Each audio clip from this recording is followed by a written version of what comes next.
వర్షపు నీరు భూమిలో ఇంకాలంటే ఉన్న ఏకైక మార్గం ఇంకుడు గుంతలు. అయితే ఈ ఇంకుడు గుంతల నిర్మాణాల కోసం ఇటు వాటర్ బోర్డు అలాగే జీహెచ్ఎంసీ స్పెషల్ డ్రైవ్లు చేసినప్పటికీ సరిగ్గా కార్యరూపం దాల్చలేదు. లంగర్ హౌస్లోని ఒక ప్రభుత్వ పాఠశాల కొన్ని స్వచ్ఛంద సంస్థలతో కలిసి ఇంకుడు గుంతలు ఏర్పాటు చేసింది. మరింత సమాచారం మా ప్రతినిధి ప్రియాంక అందిస్తారు. నగరంలో చిన్న వర్షం వచ్చిందంటే చాలు రోడ్లంతా కూడా జలమయమవుతుంటాయి. అంతేకాదు రోడ్లపైన వాటర్ నిలిచిపోవడము, అలాగే ఇటు స్కూల్ పరిసరాల్లో కూడా వాటర్ నిలిచిపోవడంతో విద్యార్థులు ఎంతో తీవ్ర ఇబ్బందులు ఎదుర్కొంటూ ఉంటారు. అయితే ప్రజెంట్ మనం ఇక్కడ లంగర్ హౌస్ దగ్గర ఉన్నాము.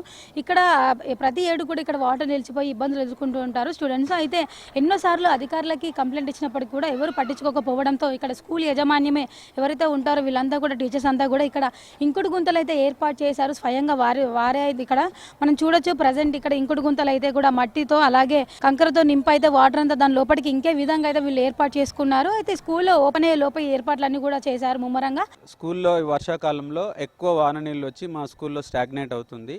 ఈ స్టాగ్నేషన్ వల్ల రకరకాల క్రిములు, దోమలు అవన్నీ పెరుగుతున్నాయి. పిల్లలకు కూడా కుట్టి వాళ్ళకు రకరకాల జబ్బులు వస్తున్నాయి.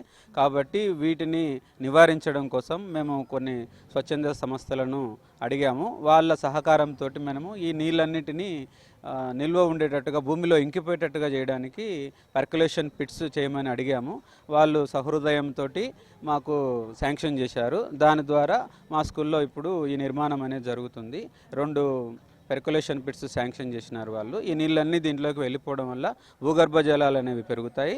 తద్వారా మాకు బోర్లకు కూడా నీళ్లు బాగా వస్తాయి. మా పిల్లలకు కూడా వాతావరణం ఖరాబ్ కాకుండా, పొల్యూషన్ కాకుండా చాలా నీట్గా ఉంటుంది. పిల్లలు ఆడుకోవడానికి కూడా ఇబ్బంది లేకుండా ఉంటుందని తెలియజేస్తున్నాం. అయితే చాలా చోట్ల కూడా ఇదే పరిస్థితి ఉంది. చాలా ప్రభుత్వ పాఠశాలలో కూడా వాటర్ నిలిచిపోయి చిన్న చిన్న పిల్లలు ఉంటారు కాబట్టి ఆ వాటర్లో వాళ్ళు పడిపోవడము, ఇలాంటి సంఘటనలు జరిగిన ఘటనలు కూడా ఎన్నో ఉన్నాయి గతంలో. అయితే ఇవన్నీ దృష్టిలో పెట్టుకొని కొందరు ప్రభుత్వ పాఠశాల యాజమాన్యం అయితే ఇలాంటి పనులు అయితే చేస్తున్నారు. వీరు నిజంగా వీళ్ళు చేస్తున్న పనులు అయితే ఎంతో మందికి ఆదర్శం అని చెప్పొచ్చు. ఎందుకంటే పెద్ద పెద్ద భవనాల్లో కూడా ఇంకుడు గుంతలు లేవు. ఈ రోజుల్లో చూసుకున్నట్లయితే ఇటు అధికారులు కావచ్చు, జలమండలి, జీహెచ్ఎంసీ ఎన్ని ప్రయత్నాలు చేసినప్పటికీ కూడా వాళ్ళు ప్రయత్నాలు చేస్తున్నారు. అలాగే అనేక కార్యక్రమాలు చేపట్టి స్పెషల్ డ్రైవ్లు చేపట్టి మరి ఇంకుడు గుంతలు కొన్ని చోట్ల నిర్మిస్తున్నారు. కొన్ని చోట్ల అయితే వాటి నిర్వహణ గాలికి వదిలేశారని చెప్పొచ్చు. ఇటు జలమండలి కూడా సరిగా పట్టించుకోకపోవడంతో చాలా చోట్ల ఇంకుడు గుంతల నిర్వహణ అయితే అధ్వానంగా ఉందని. ఎందుకంటే చాలా చోట్ల చెత్త చెరతో నిండిపోవడము, అలాగే అవి సరిగా లేకపోవడంతో అలా వాటర్ ఇంకకపోవడము ఇలాంటి అయితే ఉన్నాయంటే ఎన్నో చోట్ల నిర్మించారు కానీ వాటిని సరిగా పట్టించుకోకపోవడంతో అవి నిరూపకంగా ఉన్నాయి. అయితే నిజంగా వారందరికీ కూడా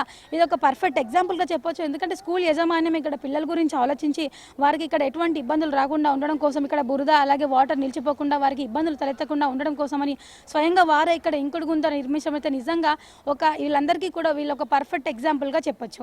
వీరు చేస్తున్న ఈ పని ఎంతో మందికి ఆదర్శం. విడజండి స్టార్కేతో ప్రియాంక, HM టీవీ, హైదరాబాద్.